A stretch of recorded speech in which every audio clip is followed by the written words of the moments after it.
fond de latte. Voici l'histoire d'Alexis, Alexis Polevoy. En février 1995, à Louvciennes dans les Yvelines, alors qu'il n'avait que 16 ans, il a tué 6 membres de sa famille. C'est la vérité judiciaire de l'histoire que je vais vous raconter. Mais à la fin, vous aurez comme beaucoup un doute, parce qu'Alexis était russe, et les 6 morts aussi, et que la mafia gravitait autour de la famille. Je débrieferai cette affaire avec maître William Bourdon, qui était à l'époque l'un des avocats du jeune Alexis. Voici donc l'histoire d'Alexis de Louvciennes, réalisation Boris Pachinski. Europe 1, Christophe Ondelatte. Vous avez vu l'assassin? Ah oui. C'était un homme tout en noir. Vous avez vu les meurtriers? Ah, ça pour sûr. Ils étaient tout en noir. Vous pourriez nous décrire les tueurs? Bah, pas vraiment. Ils étaient tout en noir. Dans les affaires de crime, c'est une rengaine. La rengaine des hommes en noir. Je n'ai pas vu l'assassin, je ne sais pas qui c'est, je ne vais pas pouvoir vous aider. La seule chose que je peux vous dire, c'est que c'était des hommes tout en noir. Autrement dit, méconnaissables. Si je peux vous donner un conseil d'expert, méfiez-vous de ceux qui voient des hommes en noir derrière un fusil ou un pistolet. Souvent, ce sont des menteurs. Et souvent, ce sont eux, les assassins.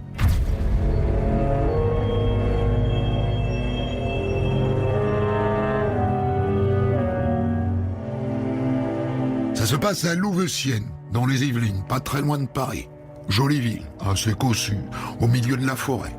Une nuit de février 1995, vers 3 heures du matin, le commissariat voisin de Marly-le-Roi reçoit un appel de détresse. À l'autre bout du fil, un jeune homme paniqué. « Venez vite, ils ont tué tout le monde chez moi !» Ni une ni deux, les policiers foncent sur place. La maison est au bout d'une impasse. Pas de lumière allumée. Ils s'approchent. Ils balayent la façade de leur lampe torche. Il y a des trous dans les vitres.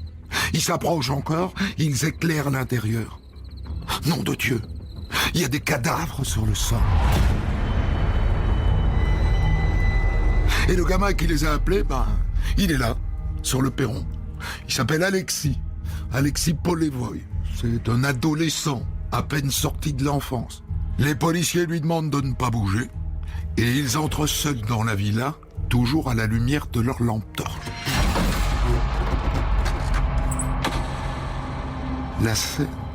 La scène est effroyable. Le couloir n'est qu'une mare de sang. Et au milieu, un premier corps, un homme, qui a reçu une balle en pleine tête, à moitié nu. Et un peu plus loin, au rez-de-chaussée, 3 autres corps. Une femme âgée, une autre plus jeune, et un homme. Tous les 3 visiblement abattus d'une balle en pleine tête. Ils montent à l'étage. Et dans une chambre, un 5e cadavre. Un homme âgé qui a reçu une balle dans la poitrine. C'est un carnage. Un carnage. Et là, il pousse une dernière porte. Et c'est à peine croyable. Dans un petit lit, il y a un pépé. Une petite fille, vivante. C'est la petite sœur du jeune Alexis qui attend toujours en bas. Là-dessus, les renforts arrivent, ils allument les lumières, et derrière le canapé, ils découvrent un 6e corps, une femme. Et là, les policiers se tournent vers le gamin. Qui sont ces gens? Le premier cadavre dans le couloir, c'est mon père, Yevgeny. Là, c'est sa femme, en fait, c'est ma belle-mère. Il s'appelle Ludmila. Il a passé la mère de Ludmila. Et là-haut, c'est son père. Les 2 autres sont des amis de ses parents. Tous sont de nationalité russe. Le jeune Alexis dit qu'il a découvert le carnage en rentrant de boîte de nuit.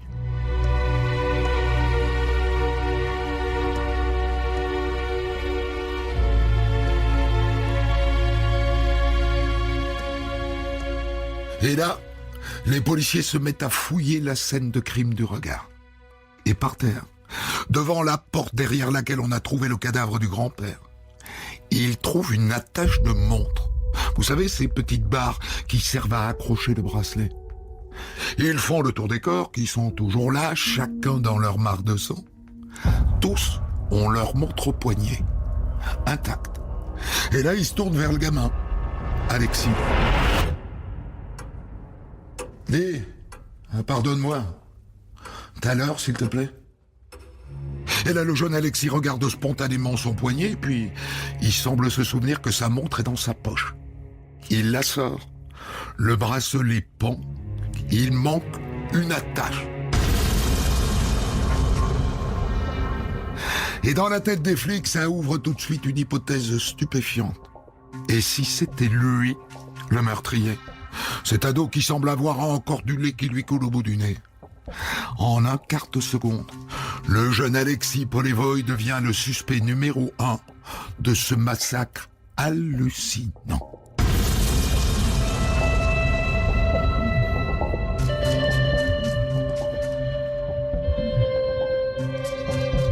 Le gamin est emmené à la brigade criminelle de Versailles et placé en garde à vue.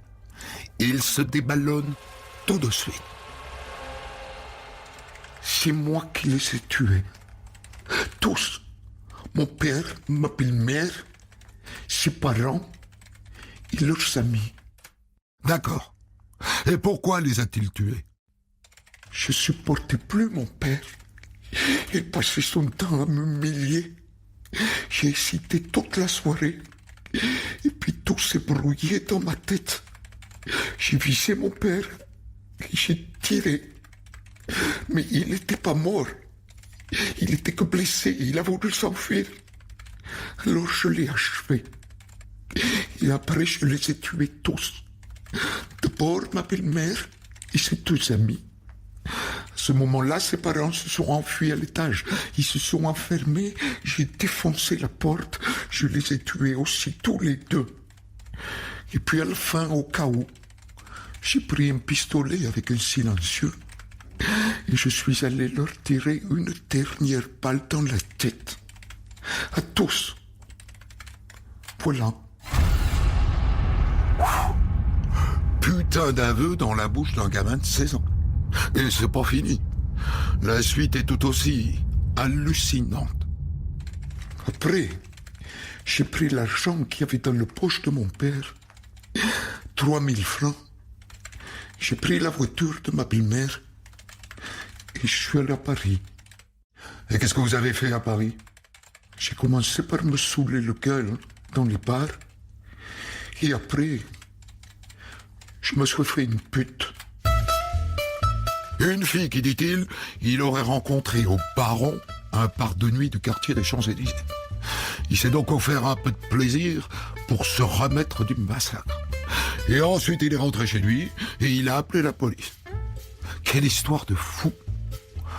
Bon ben écoutez, par ici la prison, jeune homme.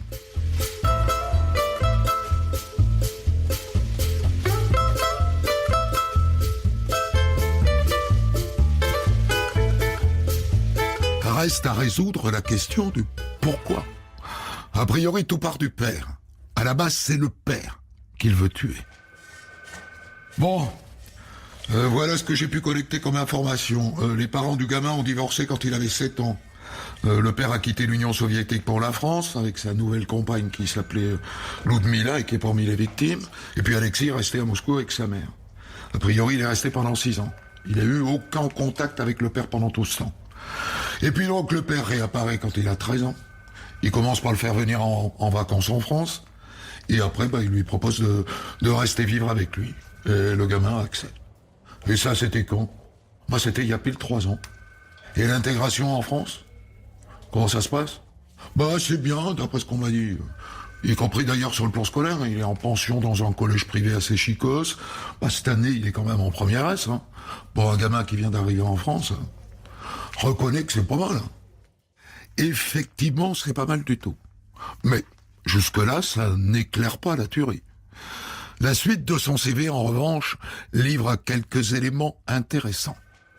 Et donc, ça a commencé à merder à la rentrée dernière, quoi. Le gamin voulait plus être pensionnaire. Il a tanné son père pour qu'il lui loue un studio, juste en face du lycée. Ce que le père a accepté. Et tu sais combien il lui donne d'argent de poche depuis la rentrée? 10 000 balles. 10 000 balles. Tu veux dire par mois? Oui, par mois. Pour vous donner une petite idée, c'est l'équivalent de 2400 € d'aujourd'hui. À 16 ans. La suite coule de source. Et pourtant, c'est pas Ken, Alexis. C'est plutôt le genre rondouillard grassouillé. Mais avec un tel portefeuille, il emballe une fille de 23 ans. Yana, 7 ans donc de plus que lui. Son papa est chef d'escale à la compagnie russe Aéroflot à Paris. Et pour ses beaux yeux, il se met à craquer tout son argent. Et même un peu plus. Et ça ne plaît pas du tout au papa, qui prend la gamine en grippe. Et puis arrive un événement qui est peut-être à l'origine de la tuerie. C'était pour mon anniversaire. Mon père n'était pas là. J'ai organisé une grande fête à la maison avec mes amis. Et mon père a débarqué sans prévenir. Il était sourd. Il m'a insulté. Il m'a humilié devant tous mes amis. Ok. On comprend que ça l'a vexé. Mais enfin, quand même, de là à tuer 6 personnes. Sauf que c'est pas fini. Quelques semaines plus tard, toute la petite famille s'envole pour Moscou pour fêter Noël dans la datcha du papa. Mais Alexis ne supporte pas la séparation avec sa petite amie. Alors il rentre en France sans prévenir son daron. Et après, c'est la dégringolade. Il se met à sécher les cours au lycée, il accumule les mauvaises notes. Rien ne va plus entre le père et le fils. On de la raconte, la suite de votre récit. Et nous voici la veille du drame. Il est là, le déclencheur. Il disait que j'étais drogué. Il m'a fait mettre nu devant tout le monde pour vérifier si j'avais des piqûres sur le corps. Et après 2 heures du matin, il est venu me réveiller. Il m'a sorti du lit. Il m'a battu à coups de ceinture en me disant qu'il fallait plus que je voie Yona. C'est ça qui m'a mis en colère. Le lendemain, il raconte qu'au moment de se coucher, son père lui a dit « L'horreur ne fait que commencer pour toi. Je vais te réduire à l'état d'une merde. » Et c'est là qu'il a décidé de le tuer. Les autres, les 5 autres, ne seraient donc que des victimes collatérales. Bon, voilà, tout colle. Le mobile, la description des meurtres, elle est quasiment bouclée, cette enquête. Sauf qu'à partir de là, ça se complique. 1 mois après la tuerie, la mère d'Alexis, Raïssa, qui vit en Russie, débarque à Paris. Et naturellement, elle va voir son fils à la prison de Bois d'Arcy. Et il lui dit, à moins que ce soit elle qui le lui suggère, c'est pas moi qui les ai tués, on m'a obligé à avouer. Et c'est là qu'apparaissent les fameux hommes en noir. Mon fils me dit que les hommes en noir sont arrivés. Ils cherchaient dossier rouge. Et c'est eux qui tuaient tout le monde, pas mon fils. Et en partant, ils lui ont dit, on te laisse la vie sauve, mais tu dois t'accuser de crime. C'est la vérité, c'est comme ça que ça s'est passé. Mon fils, il y est pour rien. Et la mère alerte la presse, toujours friande de rebondissements. Le magazine L'Express titre « Alexis a un coupable trop parfait ». Et Alexis dit au juge d'instruction « Ces gens-là, vous les retrouverez jamais. Le mafia, les mafias, c'est des fantômes. » La mafia russe. Voilà donc le mot qu'il fallait prononcer pour réchauffer les esprits et pour alimenter les fantasmes. Un groupe de soutien secret, composé de proches et même de journalistes qui défendent désormais l'innocence d'Alexis. Et du coup, c'est une piste que les policiers français sont obligés d'explorer. Et elle n'est pas sans intérêt. Vous aussi, vous allez peut-être douter. Bon alors, je me suis intéressé au profil du père et c'est vrai qu'il y a à gratter de ce côté-là. Hein. Donc à la base, c'est un petit fonctionnaire sous le régime soviétique. Et alors le régime tombe et le père se lance dans l'exploitation forestière à travers une société qui s'appelle Interprom, basée au Turkménistan. Tu vois le décor. Donc le père s'en met plein les fouilles et d'après ce que nous a dit son comptable, hein, il avait la mafia sur le dos. Il était tendu, il était inquiet. Le comptable dit même qu'il envisageait de quitter la France pour qu'on puisse pas le retrouver. Mieux que ça, hein, d'après le comptable, il avait pris toutes les dispositions pour que sa fille Nathalie, tu vois, c'est le petit bébé qu'on a retrouvé vivant, hérite de tout, s'il lui arrivait quelque chose. Donc comme tu le vois, la piste de la mafia, elle n'est pas totalement farfelue. Hein. Pas totalement farfelue. Mais quand même, il avait décidé de spoiler le fiston de son héritage. Et ça nous ramène à Alexis. Mais bon, admettons.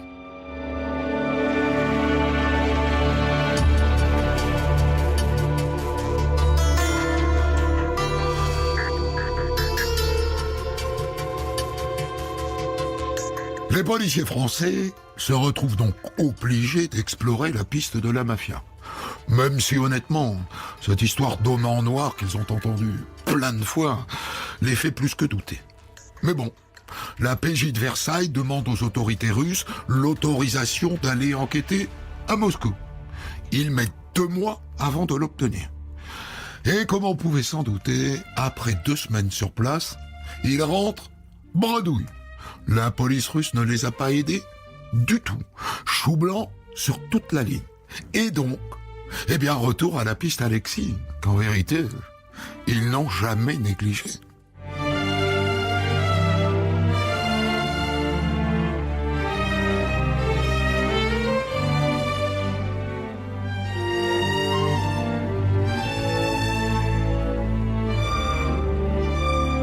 Un événement les remet sur la piste de la mafia russe.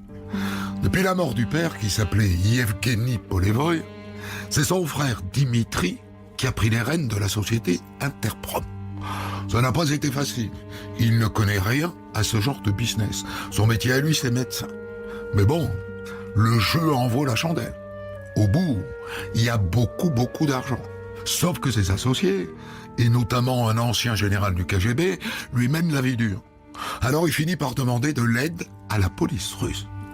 Il va le payer très cher. Le 5 décembre 1996, Dimitri Polevoy quitte Moscou en voiture pour aller passer quelques jours en famille en Biélorussie. Il n'arrive jamais à destination. On retrouve son cadavre 2 jours plus tard. Il a été exécuté. 2 balles dans le buffet. Et on apprend le lendemain dans le journal qu'il avait l'intention d'organiser une conférence de presse sur l'assassinat de son frère. Et tout ça relance évidemment la piste du règlement de compte de la mafia dans la tuerie de Louveciennes. Une bonne partie de la presse française se passionne pour cette piste truculente. Mais en attendant, le temps presse. Dans les affaires criminelles qui impliquent des mineurs, l'enquête doit être bouclée en 2 ans maximum. Si on traîne sur cette piste mafieuse, il va falloir libérer Alexis et le laisser filer en Russie, sans doute. Les avocats du gamin sont chauds la braise, mais la juge d'instruction, pas du tout. Écoutez, les Russes font traîner des pieds, monsieur le procureur. On va perdre notre temps et ça ne débouchera sur rien. Je crois qu'on a suffisamment d'éléments pour impliquer Alexis Polevoy. Je vous rappelle quand même qu'on a trouvé de la poudre sur ses mains. Écoutez, j'ai décidé de clore mon instruction et de demander le renvoi devant la cour d'assises des mineurs.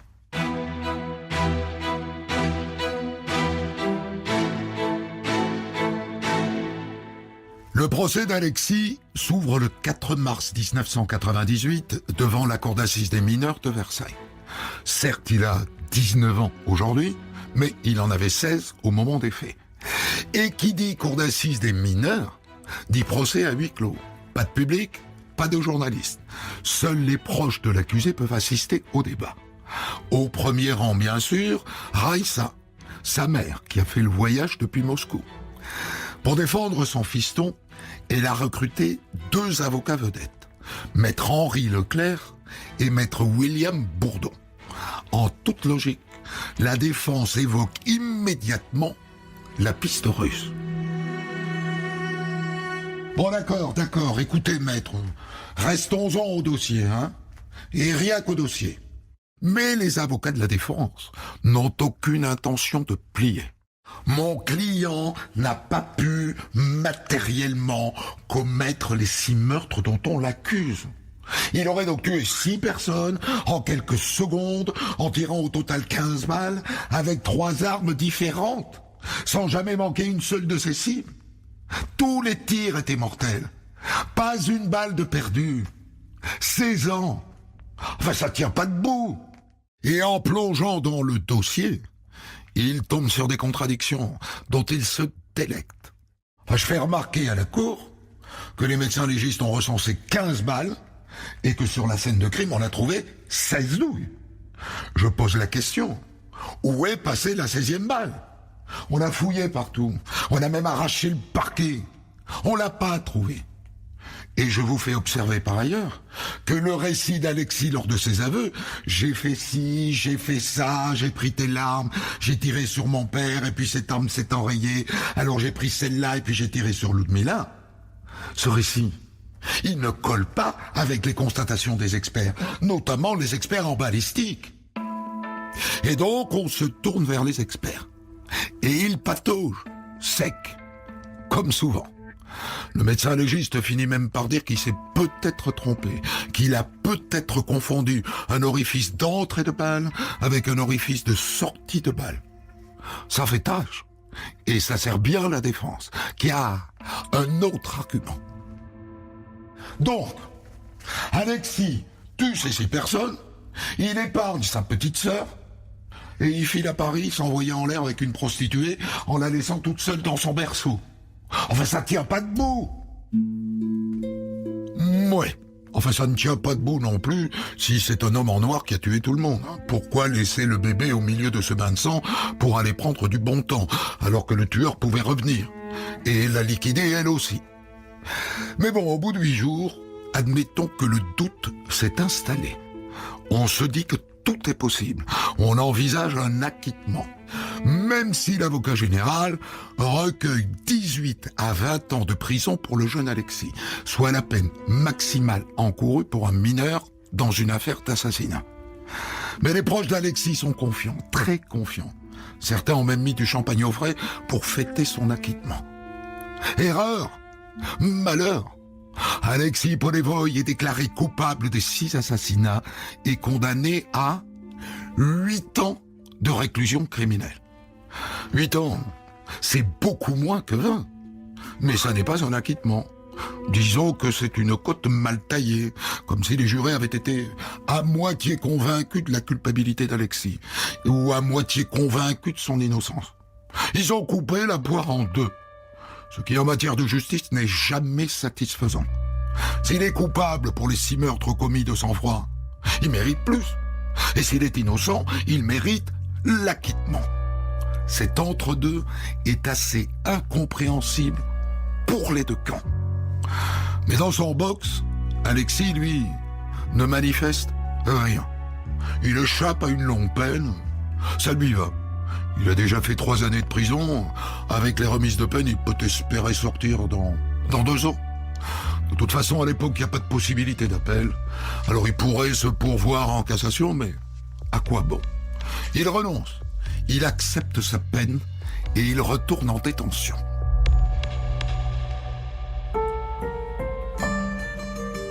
Alexis Polevoy, effectivement, n'est pas resté très longtemps en prison. Au moment où il a été condamné à 8 années de réclusion criminelle, il en avait déjà fait 3. Il en fera 2 de plus. Sur les 8 ans, il en fait 5 et il est libéré en juillet 2000. Quand il sort de prison, il a 22 ans. Et il est russe. Logiquement, il doit être expulsé vers la Russie.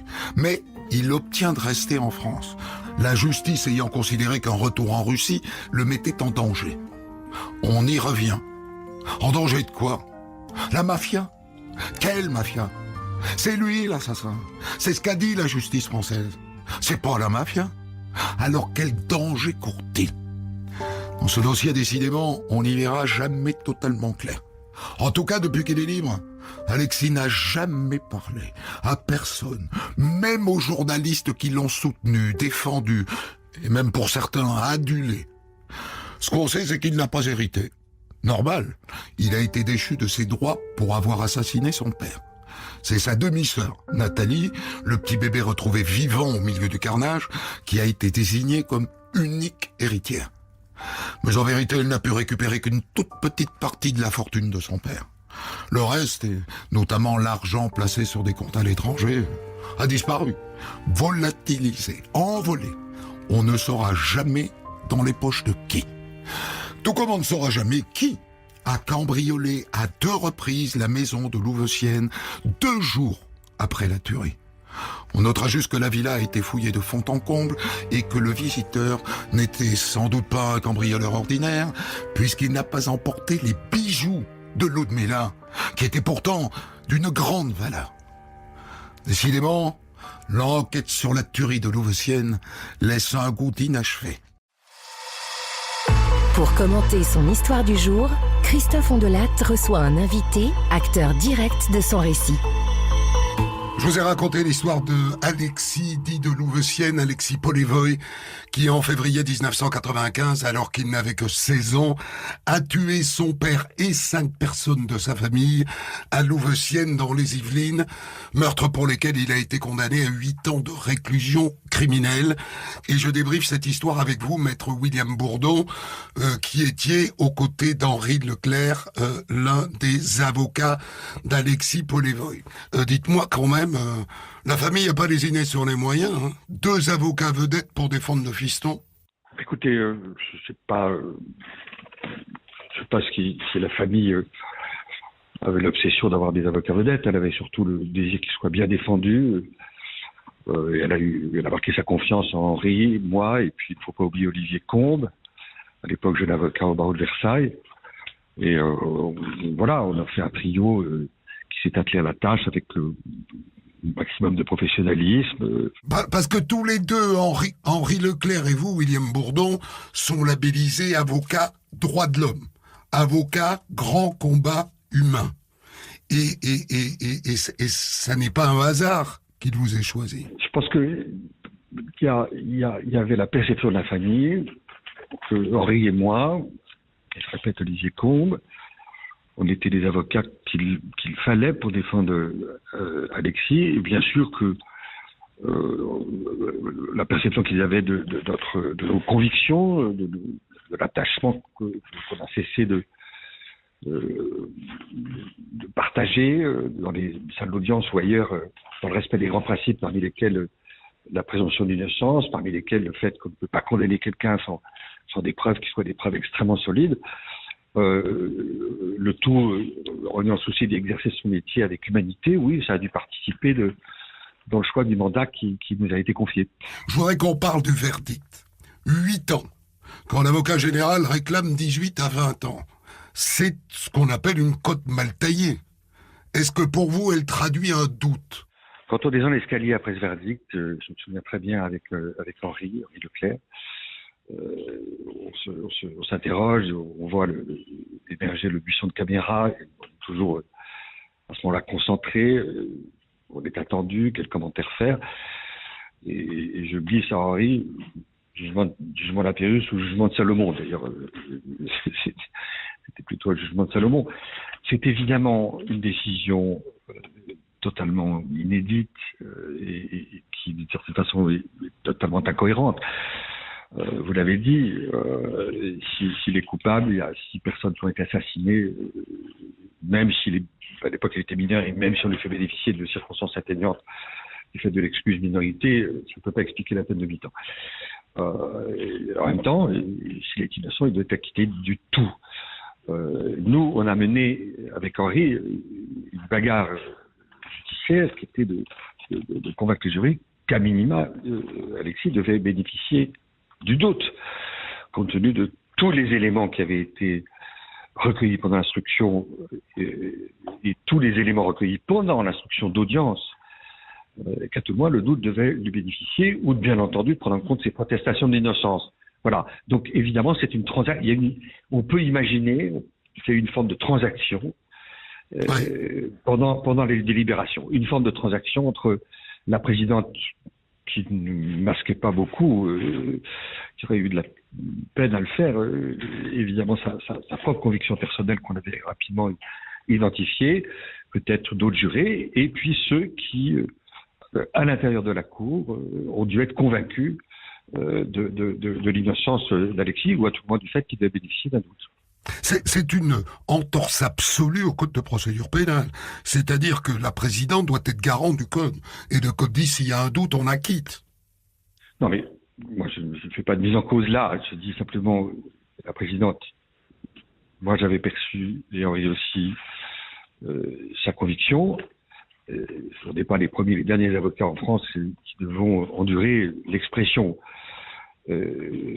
par un magistrat de sa conviction, alors même que le verdict n'a pas été rendu. Ça arrive. C'est évidemment contraire à une obligation d'impartialité qui doit infuser toute l'attitude et les propos tenus par un magistrat, que ce soit devant la cour d'assises ou à tribunal correctionnel. Et on a compris avec Henri aussi pendant l'audience qu'on avait marqué un certain nombre de points, qu'il y avait un certain nombre d'éléments qui avaient été fragilisés, et que l'hypothèse de l'introduction dans la villa d'un tueur qui aurait effacé en même temps les témoins dans un processus extrêmement professionnel avait pris beaucoup de consistance pendant l'instruction, même si le juge d'instruction ne voulait pas en entendre parler. Il y a eu vraiment un antagonisme entre l'hypothèse privilégiée par le juge d'instruction du parquet et celle de la défense. Voilà, l'acquittement nous apparaissait absolument à portée de main, même si on n'était pas avec cette confiance. Alexis avait été très convaincant et on n'était pas persuadé, mais on était confiant dans le fait qu'on allait obtenir l'acquittement. Ce que j'entends, maître William Bourdon, c'est que vous n'étiez pas certain à 100% de l'hypothèse de l'existence d'un meurtre commis par la mafia, mais que vous n'étiez pas non plus totalement convaincu qu'il ait pu tuer, et que donc votre meilleur argument c'était le doute, quoi, pas la certitude que c'était la mafia. Non, c'est pas ce que je dis. Moi, ce que je dis en tant qu'avocat, et là-dessus, c'est le devoir de l'avocat. De ne pas aussi révéler, y compris 20 ou 30 ans après, ce qu'il a pu entendre dans son intime. Donc moi, je ne révèle rien. Je ne dis pas que j'ai eu un doute sur ceci ou cela. Je dis, je n'avais pas de doute sur le fait que Alexis méritait, devait être acquitté. Je n'avais pas de doute sur le fait qu'il devait bénéficier du doute. Je n'avais pas de doute sur le fait qu'il y avait des éléments très convergents en faveur de son innocence, et c'est ce qui nous a permis, ce qui n'est pas le cas toujours, hein, et c'est ce qui nous a permis aussi, à Henri et à moi, de plaider, je crois, en tous les cas d'assurer cette audience avec la conviction qui est donnée à un avocat quand il a cette conviction que son client est innocent, ou à minima, qui a toutes les raisons de penser qu'il a pu l'être. Donc, peu importe ensuite qui, dans le fond de l'intime de l'avocat, se dit avec lui-même, on était porté par cette conviction très forte. Il y a, maître Bourdon, un certain nombre de choses tout de même qui sont très convaincantes de la culpabilité d'Alexis. À commencer par ses aveux spontanés. Et puis l'histoire de la tache de montre, tout ça, ça se passe dans les premières heures après la découverte des corps. C'est convaincant. Il y a un bout de sa montre par terre, il reconnaît les faits, et il trouve des arguments pour les expliquer. Écoutez, non, toute l'histoire judiciaire française, en tous les cas, l'histoire des erreurs judiciaires, l'histoire des révisions qui ont abouti, parfois à faire libérer des hommes des années et des années après qu'ils étaient incarcérés, pour rien.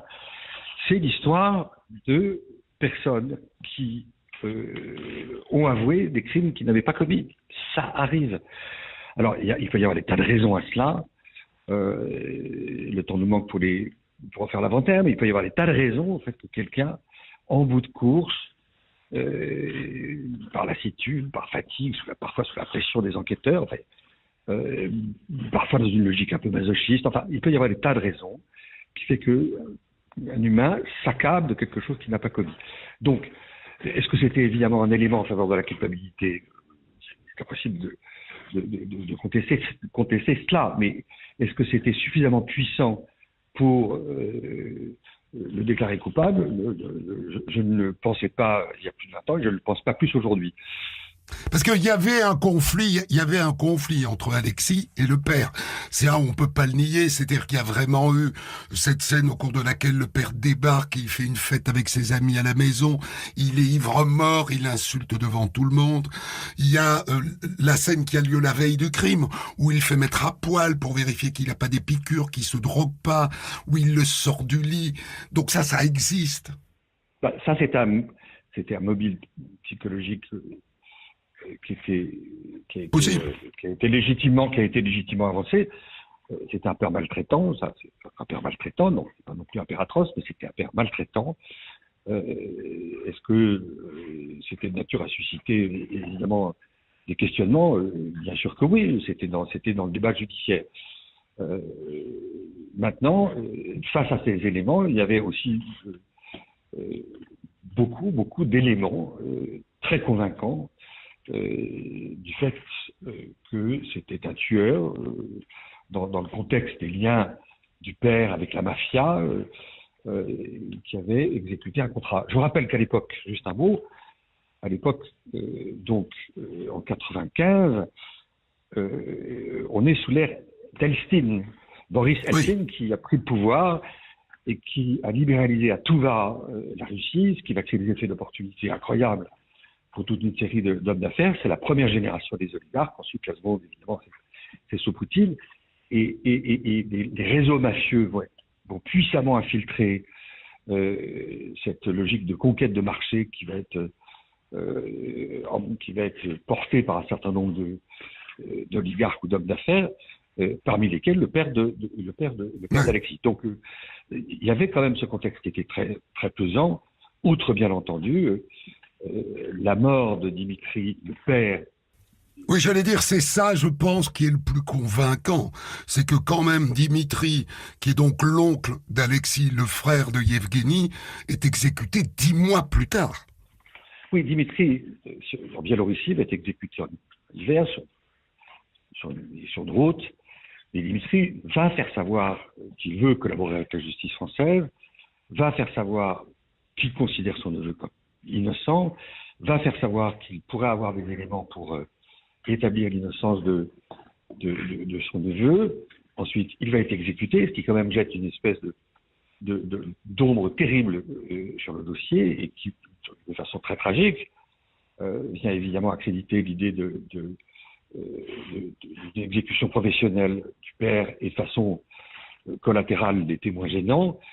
Voilà, donc et puis il y a eu aussi des témoins qui ont été entendus pendant l'audience, des Russes, et on est revenu pendant le procès, il ne faut pas l'oublier, sur cette hypothèse qui s'est de plus en plus matérialisée, et il y a des Russes qui n'ont cessé de dire enfin, vous êtes complètement angéliques, vous ne comprenez rien, vous les Français.